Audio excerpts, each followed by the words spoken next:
значи одиме во живо. Така е. Филип Чаловски ни е веќе во студиото и малку повеќе за гастрономијата, за кулинарството, за старите, но и новите проекти кои што ни се во најава. Дефинитивно ќе имаме можност во следниве минути да си поразговараме, вака би рекла, на убави теми, а кога е кујната во прашање, особено и вака ние гладни. Секогаш се добре дојдени мобитите. Филип, добре ни дојде. Добре, најдов, здраво. Се надевам ти е пријатно, како и секогаш, впрочем, тука кај нас. Драго ни е што се дружиме повторно.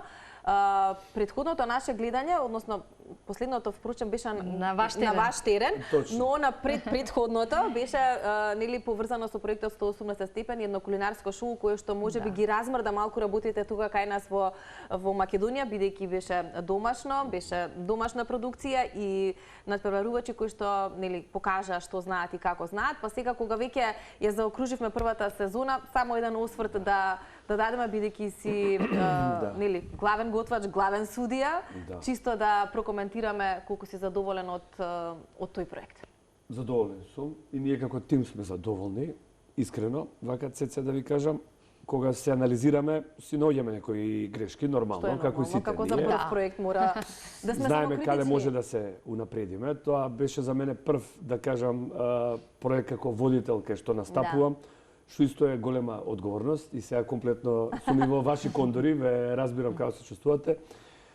Мислам дека опфативме некои интересни, да кажам, теми на интересен начин им пристапивме малку.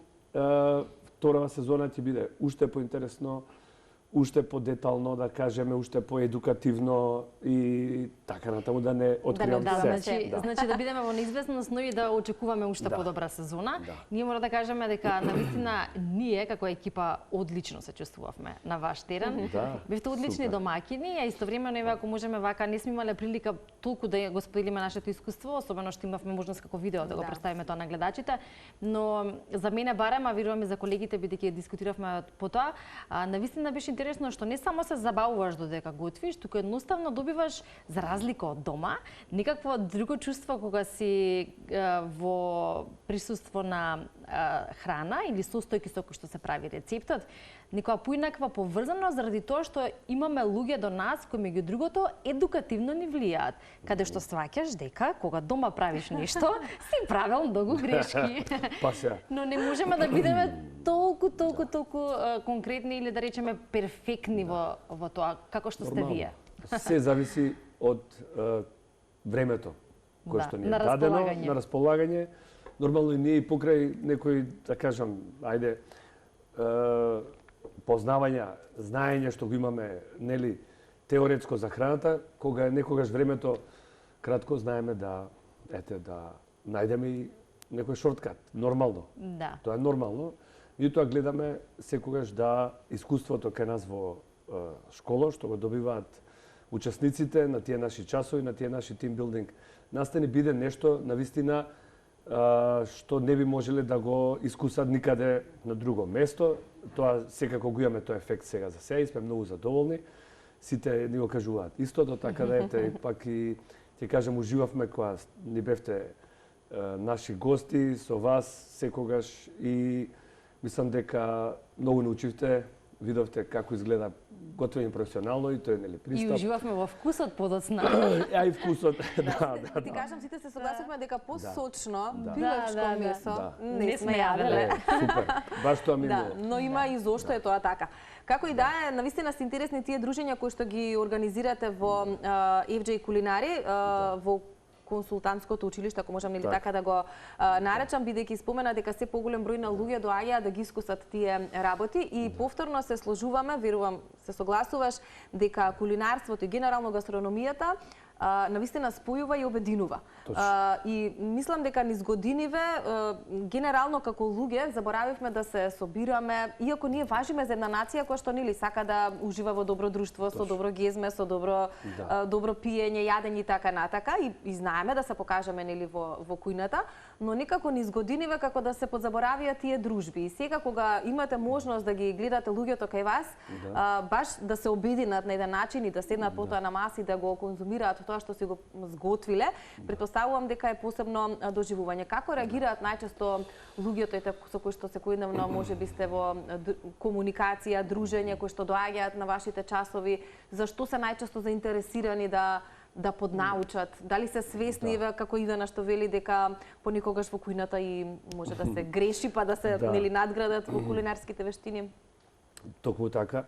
Покрај тоа што обрнуваме многу внимание на подготовката на храна, обрнуваме многу внимание на ритуалниот начин на подготовка и на конзумација, што исто многу битен дел, составен дел и се надополнува искуството. Нашите гости, потенцијални гости, се задоволни и секогаш се враќаат со нови теми. Тоа е баш една од главните наши, да кажам, карактеристики, што можеме да им овозможиме многу различни теми од кулинарството. Секакви, значи најпопуларно да кажам секогаш е нашата традиционална кујна. Меѓутоа има групи кои што сакаат нешто поекзотично, нешто ново, нешто така да сме имале буквално часови на сите теми, што кога се однесува на интернационални кујни, последно имавме Кина, Тајланд, имавме либанска кујна, така. Што ќе се сетам, сме имале за донер, сега најавувам исто, многу ќе обрнеме внимание во април месец на донерот, чекаме да завршат рамазанските пости и да го испочитуваме како што заслужува. Тоа е еден наш, да го наречам исто, ритуален оброк, кој што е популарен низ Балканите. Ето, тоа е вака што можам. Ако те прашаме од цело тоа твое долгогодишно искуство и работа со различни кујни и специјалитети, можеш ли да издвоиш една твоја омилена кујна? Ние си ја одбравме нашата италијанската. Традиционалната македонска секако е инспирација, меѓутоа јас не ја делам храната на има добра и лоша храна. Тоа е поделбата што и така би ја гледал. И од сите кујни секако дека имам некои омилени рецепти, значи и омилени техники исто на подготовка. Сега, кога би рекол омилена, па ајде нашата традиционална кујна, зошто да не? Македонската. Па да. Да, често знаеме да си ја одбереме и ние или нешто што е и поблиску до нашата, а сакаме да пробаме или да промениме. Но ако се навратиме повторно на 180 степени или на она кулинарско шоу кое што навистина предизвика интерес кај публиката, па и кај надпреварувачите, за сите оние кои што ја следеа на Тилма ќе забележат што е тоа кое што беше давано како задача за учесниците, но на крај и оценување од жирито. И ако можеме да дадеме еден осврт, односно еден впечаток за тоа на што најмногу грешеа надпреварувачите или каде е она каде што треба да се поправиме во однос на кулинарството и гастрономијата, бидејќи тоа пред се е уметност, така. А се разбира и потоа треба да биде вкусно, а и добро сервирано. Па да, каде грешеа? Па паниката си го правеше своје. Тоа ја ги разбирам комплетно. Кога се става рамката време, тогаш веќе доаѓа притисокот. Башка и камери, и тоа е плюс. Резултат очекуван пута време е еднакво на притисок во кујната. И тоа го разбирам, и тоа се гледаше кај сите, дека до сега не биле под тој, да кажам, временска рамка ставени и ја би рекол планирање, подготовка е клучот за успехот за се. Значи, вие емисија за да биде вака интересна, требаше да се слушнеме, да испланираме, така и тоа се да ја замислиме најпрво малку визуализација, што вика големиот доказ, вика голем дел од храната се случува во мојата глава. Пред да излезе во чинијата. Така да тоа е една изрека што треба сите да запамтат, визуализација е исто клучот, значи да се визуализира пред да се почне со било каква подготовка на храна, најпрво да се визуализира каде одам, како сакам да изгледа, како ќе сервирам до последен најмал детал на тањирот.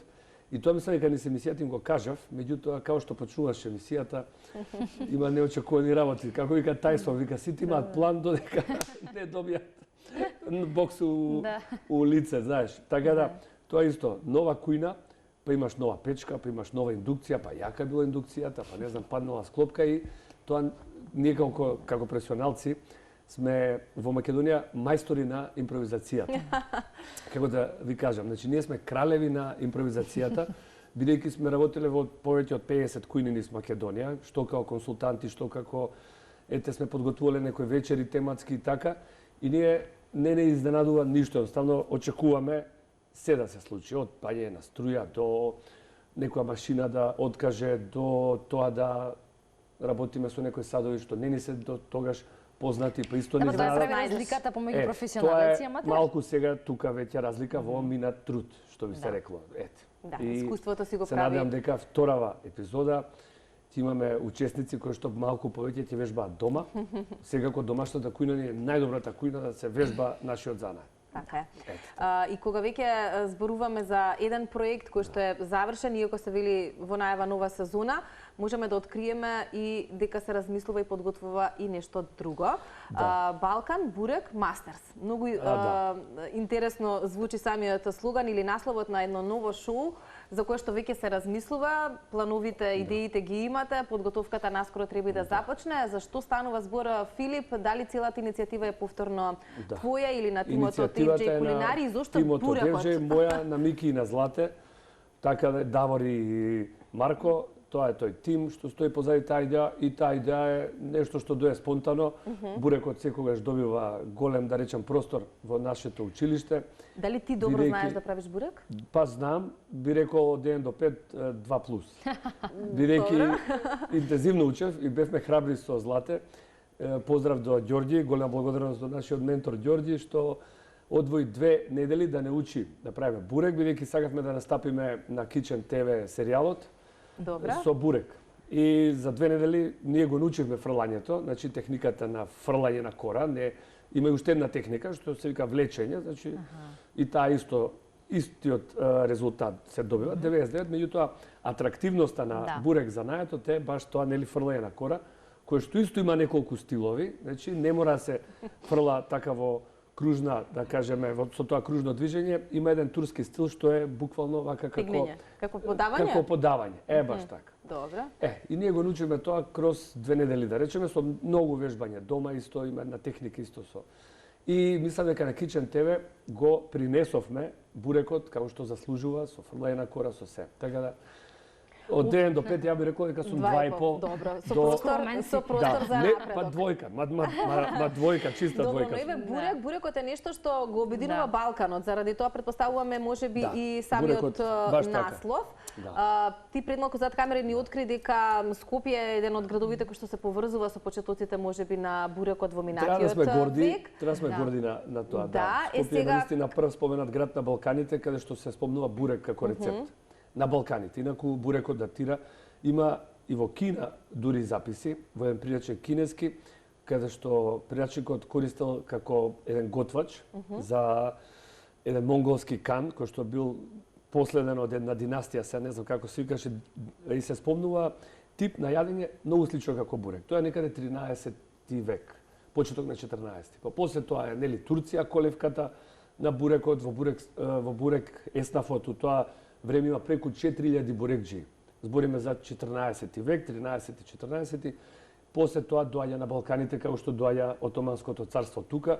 И прв град во кој што е споменат бурекот, 1452, вчера тој податок го најдов, е Скопје.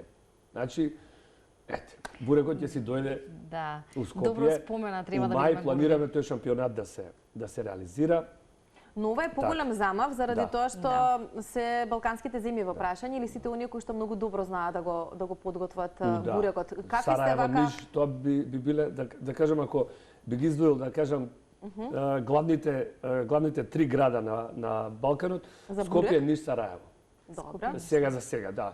Да не се навреди Белград, да не се навредат останатите па и Лјубљана, Загреб и така натаму, меѓутоа овие 3 града историски е докажано дека секогаш многу посветувале на бурекот и голем еснав на бурекџи имало во овие 3 града. Да, и туристите кои што доаѓаат веројатно имаме гостин од Сараево, тоа е Неџмин, најакиот балканец, го знаете сите, Неџмин ни потврди учество. Он има и бурекџилница во Сараево и така, сега чекаме да завршат рамазанските пости, да го контактираме и да детализираме. Понатаму Добра, ќе видат сите земји од Балканот каква е замислата. Од Белград ќе гостува Пакито, Павле Бранковиќ, човекот кој што исто така го направи бурекот славен преку неговите постови. Од Ниш обавезно не откривам кој ќе дојде, бидејќи се уште не ни е потврден. Меѓутоа имаме од Ниш мајстор, имаме од Сплит мајстор, исто легендарен мајстор кој што е споменат во песните на овој рапер, како се каше, сега не ми текнува... Многу ги има, не знам. Едо Мајка. Едо Мајка баш пее за бурекот на песна и баш го спомнува тој мајстор. Ете, тоа би било од прилика надпреварот, би се одржувал во мај, доколку се е во ред планиране за 9 и 10 мај. Планираме една интересна продукција, имаме едно балканско патување, каде што малку ќе зборуваме со надпреварувачите, ќе одиме во нивните бурекджилници, со нивните мајстори малце ќе дискутираме, ќе се отворат многу теми, бидејќи има многу типови на бурек. Не е само овој тепсијаш што го знаеме ние во Скопје, што е од домаќинет. Има преку 10-12 видови на бурек, кои што исто така е многу интересно да ги представиме пред македонската публика. Јас само не разбирам, ќе се надпреваруваат овие главните кои што ги споменуваш или тие ќе бидат можеби ментори за оние кои што ќе се пријават и ќе учествуваат? И дали исклучиво ќе се прави само бурек? Добро прашање, баш така. Надпреварот е замислен, значи еве на пример Неџмин ќе ни биде член на комисијата. Меѓутоа, он ќе има и надпреварувач. Што не е забрането. Така е. Што ќе биде ментор. Така е. Ќе имаме од Ниш надпреварувач, ќе имаме ментор, тоа е од Лесковац, наш добар пријател, момчило Цонич, исто популарен готвач и дел на Академијата во Лесковац. Така да ќе имаме надпреварувачи од Скопје повеќе, да не спомнам сега кој, меѓутоа тука сам да го поздравам Фуат Незири од бурекджилницата 13 септември во Радиовце. Ова генерално и негова идеја, искрено да ти кажам. Он е иницијаторот. Чи голем поздрав до Фуат на неговото последно гостување. Фуат онака каже, шефе, дај цел време има надпревари за пица, дај еден да направиме за бурек. Одма ја видовме идејата како супер интересна, седнавме, изработивме проект, план и сега работиме на реализирање. Сакам да ги поканам сите заинтересирани спонзори кои што би виделе бенефит од нивно рекламирање на бурек надпреварот, да ни се јават, да не контактираат.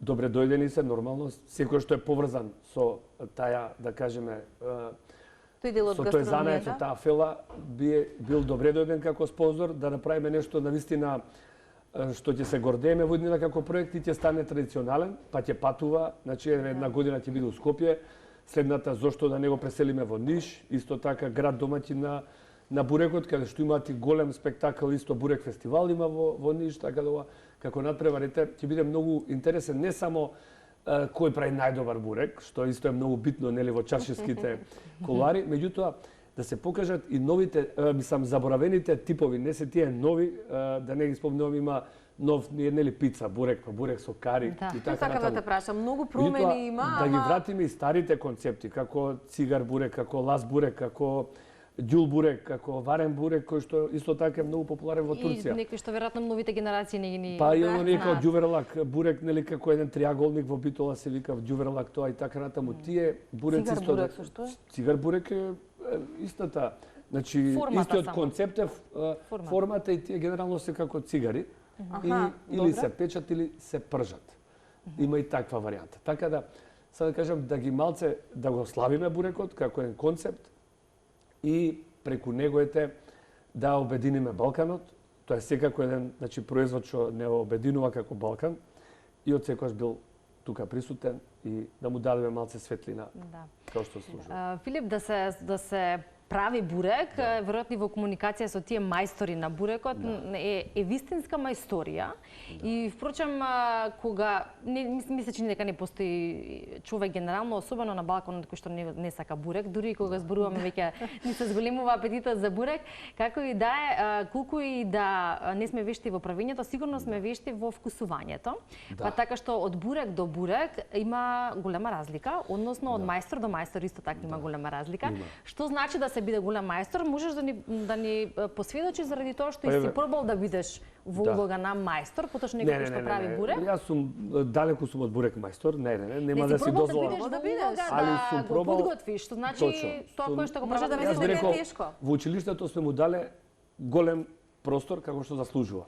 Сега, бурек мајстор како изгледа, тоа е најдобро еднаш да дојдете со нас да ги поминеме тие легендарни македонски бурекджилници, кај што навистина мајсторите се пасионирани и си го сакаат за занаетот. Пред се, за да некој, да кажеме, пренесе пасија на чиракот, мора да има љубовта кон занаетот.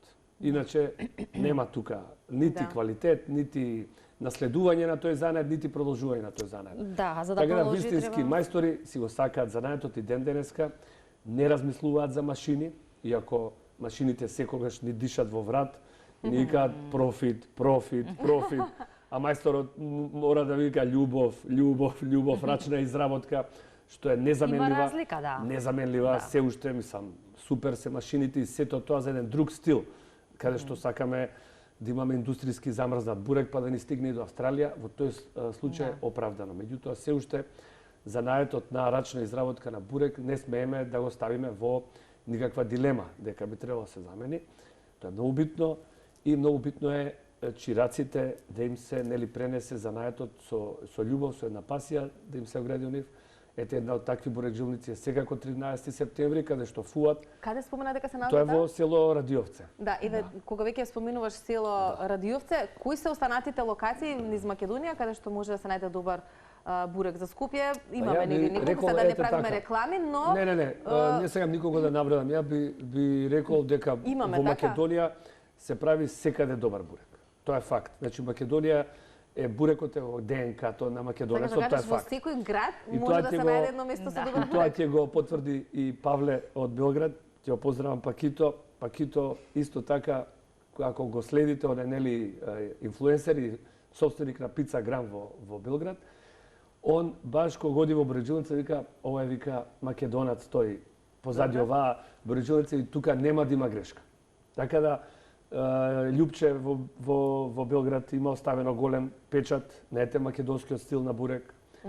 Бурекжилница код Љупче, па исто и мисля дека Трпковичи, која што е најпопуларна бурекжилница со потекло од Македонија и така натаму сега да не во Македонија. Јас што би рекол, така да ќе се обидеме да офатиме неколку стилови на бурек, да поканиме бурек мајстори од Паланка, кои што имаат еден стил, така да кажеме препознатлив, на малце помокар бурек и подебели кори, кој што исто многу вкусен, тетовскиот стил, кој што е најтенка кора, буквално као листато тесто, неверојатно посув, збориме тетовскиот. Скопскиот бурек кој што се знае масен, на моја шкартијата да седиш после и така натаму, па понатаму имаме интересни стилови на бурек, нели, кои што повеќе се од Босна, тоа се оние вртени пити, кои што исто спаѓаат во стил на бурек, па нели со јогурт прелиени и така натаму со лук со јогурт. Така да ќе поканиме од повеќе региони во Македонија мајстори за да можеме да покажеме и повеќе стилови на бурек. Нормално ќе се оценува техника, вкус, креативност, меѓутоа ќе се оценува и изборот на стил колку е технички издржан. Значи ќе оценуваме бурекот што од 15 век имал свој некој вид на карактеристики што го отсликувале со правила и прописи. Значи било пропишано дека тепсија бурек, тепсијаш би требало да биде 577 грама. Тоа стои во турските записи. Кора треба да биде 100 грама, 70 грама овчо месо и 10 грама кромит. Значи најпрвиот пишан документ за бурек е со овчо месо. Со маст овча, најверојатно, или некоја маснотија од растителен тип, 100 грама кора, 10 грама, како реков, кромит и 70 грама полнеж. И тепсијашот на крај морало да биде 577 грама. Се внимавало многу на тие работи. Сега тоа е изгубено, еве баш со Фуат тоа го зборевме. И Фуат вика, Филип, мораме да пропишеме норми. Тоа, ете, норма е зборот, да го нормираме и да се знае од сега кора, дали е 90 грама, 100 грама, 120, дали се кине венец, не се кине венец. Ете, тие работи од овој прв надпревар многу ќе ни се кажат. Интересни моменти ни откриваш, Филип, и верувам дека ќе биде интересно шоу во најава. Само пред крај, бидејќи погледнавме некои инсерти кои што немаат врска со бурекот, но имаат врска со Шпанија. Да, само да им потенцираме и на гледачите за што станува збор. Неодамна бевте со училиштето токму таму. Дали можеби некој шеф од Шпанија наскоро ќе биде гостин во FJ Кулинари? Да, точно така. Бевме на посета и на повик на нашите добри пријатели од Сан Себастијан. Серхио беше нели гостин во FJ Кулинарското училиште. Имавме денови на шпанска кујна. Он е визитинг професор на универзитетот во Сан Себастијан, исто така и шефот Луис Аруфат. Голема чест беше да го запознаеме и да се дружиме со него неколку дена. Бевме и во Баскискиот институт, се надеваме и на соработка и со институтот во Баскија набрзо. Што се случува? Денеска ни една, да речеме, трагична годишнина. И би сакал да дадеме една мала почит, ако може да помолче малце.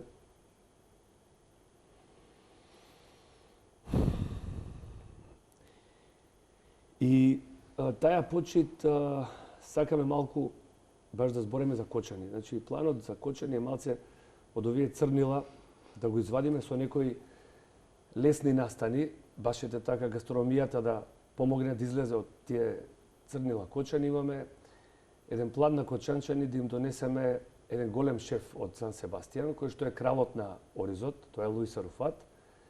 И Луис Аруфат да направи едно дводневно едукативно, да кажем, запознавање на кочанчаните со оризот и што е све возможно да се направи од оризот као кулинарски, да кажем, производ. Или какви све типови на ориз постојат. Неговата книга е едно ремек дело, ние имаме во училиште. И неговата книга е точно само за оризот. Офатени се сите врсти на ориз во светот и така натаму. Луис Аруфат се надеваме дека ќе ни гостува во мај. Во соработка со општина Кочани планираме неколку дневен едукативен настан каде што ќе може да се дегустираат многу производи од ориз и малце на кочанчини да им отвориме чакри дека работат со суво злато. Ете. Да. И во исто време малку и да делуваме да се извади кочани од тие црнила колку што можеме да бар на неколку дена да заборавиме на такви трагедии кои што сите ги чувствуваме, за колективот. Така. Одлични иницијативи, се разбира, многу труд и многу енергија треба да се вложи во сето ова и поздрав за сето тоа кое што го правите, иницијативите кои што ги имате, па и ова последното кое што го најавуваш, Филип. Ние ќе продолжиме да ве следиме и ќе ги информираме нашите гледачи за успесите, но и за настаните кои што меѓу другото ја карактеризираат нашата Македонија, ако зборуваме за традицијата и нешто на што треба да бидеме горди, па верувам дека ќе продолжите со тоа темпо и нема да ве обесхрабруваат можеби некои предизвици кои што меѓу другото се особено важни за организација. Апсолутно.